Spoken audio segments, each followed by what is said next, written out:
Here we go again with another top 5. Now this one is the top 5 hardest maps in Love for Survival.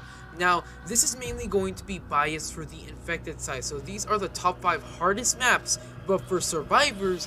And if you want to see I don't know, a video that's just top 5 hardest maps for infected, then I don't know, like if we get, I don't know, 10, then I'll do it.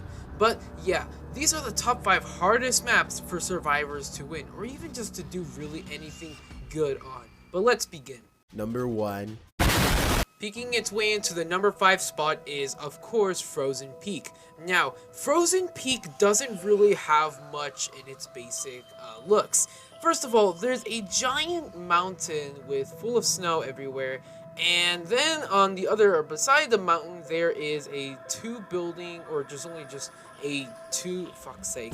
There are 2 buildings, and that's about it. There's not much else. Also, connecting to the middle of the village, and also the mountain, and also where the survivors spawn, is this little bit of a lake, and that's about it. This map is just full of hills, and it is really easy to basically get snuck up on, especially from like tanglers who are literally on the mountain, hiding behind the tree and sniping at you. But also, what makes this map pretty hard is that literally if there's a jug on top of the mountain and he's literally knocking you off of the mountain, he can literally do a ton of damage by you flying into the air and instantly landing onto the ground, losing 40 or even more HP. I mean, this happened to me obviously, which you guys already seen my reaction to.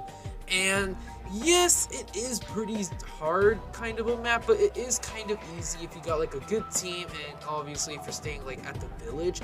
But it still can get kind of a little bit hectic since there's not much else to actually hide, to heal behind, and even like to get set up. I mean, the only places you can actually set up is number 1, on top of the mountain, number 2, in the village, like on top of the buildings, and then number 3 is like behind the 2 village houses, that little bit of like an area field. That's it. There's not much else places, and you could still get cornered and jumped by these infected easily by them hiding behind the buildings, on top of the buildings, and especially on the mountain. This map is not necessarily too hard. It's just the fact that you really have to be wary on what your surroundings are and how you can abuse it as much as possible. Number 4. At a number 4 spot is Apocalypse Park. Now, I know a ton of you guys are scratching your heads right now saying Apocalypse Park isn't hard. Well, kind of, but not really. And I agree with you. It's not really that hard. There's just only a few exceptions to why this map is hard. And that's the fact that there are so many of these barbed wire fences literally everywhere, that it's kind of easy for infected to just hide along them, or at least walk alongside them so you can't shoot it, and you basically are like, oh, here comes a chiller, and what do you know, they jump over it and they just freeze you. That's not really a problem. And plus, this map is, I think it even is the smallest map in the entire game, with a ton of stuff in it. I guess it's, I mean, obviously a park with a playground stuff and everything like that, but there's only one building that kind of sucks, because literally infected can literally get on there 3 ways. Number 1, going on a ladder. Number 2, jumping on the little rock and jumping up there, or number 3, straight up jumping onto the fence and jumping onto the building, or jumping onto the building overall. This map is pretty easy to get surrounded easily, since the infected can spawn all outside the fence gates of the park. And if you're like, for an example, running along the road, you can easily get jumped by a hunter, by a tangler, by a chiller, so easily. This map is very small, and there are like a bunch of fences to help you, I guess, get as far away from the infected as possible. But to be honest, they can jump over it, and you can jump over it as well. This map is pretty difficult, especially if there is a ton of infected on you, and it's just you and your gun fighting the entire server. This map has a ton of stuff in it that just makes it a little bit more difficult than I basically can explain to you guys. Number 7. At our number 3 spot is Construction Site. Now, I know a ton of you guys are just literally confused on why I'm putting one of the most biggest maps literally on the number 3 spot on the hardest maps to actually basically win as a survivor. And it's mostly because this map has a ton of these infected spawns that just seem like a how in the heck did you spawn there, or how in the hell, like, is this even possible for you to be here? Number 1 is, of course, the game modes. Okay, we basically have to talk about this one. if you get rescued and you're basically playing in a server where everyone is mostly inexperienced, so for an example, an experienced infected, most of the time they're going to be camping on top of the building and you just have to accept defeat that you're going to lose. If you're playing survival on this map, I mean it's pretty easy actually. If you're playing escalation, then you can tell mostly that the brute is going to camp on top of the building and never die basically. And also, if they even run up the building, literally your teammates will for some reason go after it, and obviously the brute will just knock them all off the building and they will all instantly die, which basically leaves you as the last remaining survivor.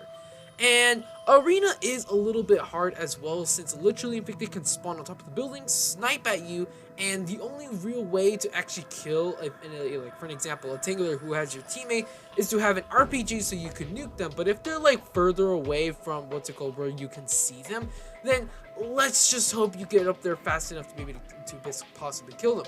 The other reasons why this map is really hard is just the fact that the medkit station literally spawns where infected can spawn on the building. So let's just hope you don't get the medkit station where it spawns all the way at the top, because literally a hunter, a riot, a juggernaut could literally be just around the other floor corner entrance and could literally just knock you off the building or kill you instantly without your teammates helping you out. Literally, it's all about what game mode you're getting. Okay, I'm pretty sure a lot of you will agree, but this is Subway in our number 2 spot. Subway barely has anything, let's just be honest. There's really not much details in this map. But for some reason, the only thing this map has is a really very good bias side to infected. Number 1, this map is very small. Not as small as Apocalypse Park, but let's just say that the only things you're going to be finding yourself in this map are, number 1, 2 giant tunnels for obviously the subway, and then there's a bunch of hallways that are basically just big enough for you to just walk through basically. So if you're ever like walking through one of those hallways, 100% of the time there's going to be a hunter around the corner or going down the hallway, and literally there's nowhere else for you to go apart from back where you came from. You can't go to the left or right because there are walls literally there, so you just have to say goodbye. And one of the other reasons is if you're playing escalation, you just have to accept it. There's no way you're gonna juke a brute when he literally has you wherever you go, through hallways, through the subway, plus his Hulk smash or whatever. So there's no way you're gonna get around that. And also on rapid infection, I think it might be even like impossibly difficult since they spawn so close to you. Literally, it takes like what, 3 seconds for infected just to get to you from where they spawn. And on rapid infection, it's like what, 3 seconds? So yeah, that mode is not really that great. Survival, I mean, yeah, you can obviously if you just like camp, I guess, where you guys spawn, or you can spawn on top of the infected spawn kills or spawn locations, or just on the other tunnel and just kill them. But most of the time, you're gonna be finding yourself literally getting jumped. This map is very small with a ton of tight corners, tight hallways that literally you better hope that the medkit station does not spawn on their side of the map. Number 1. Check this out.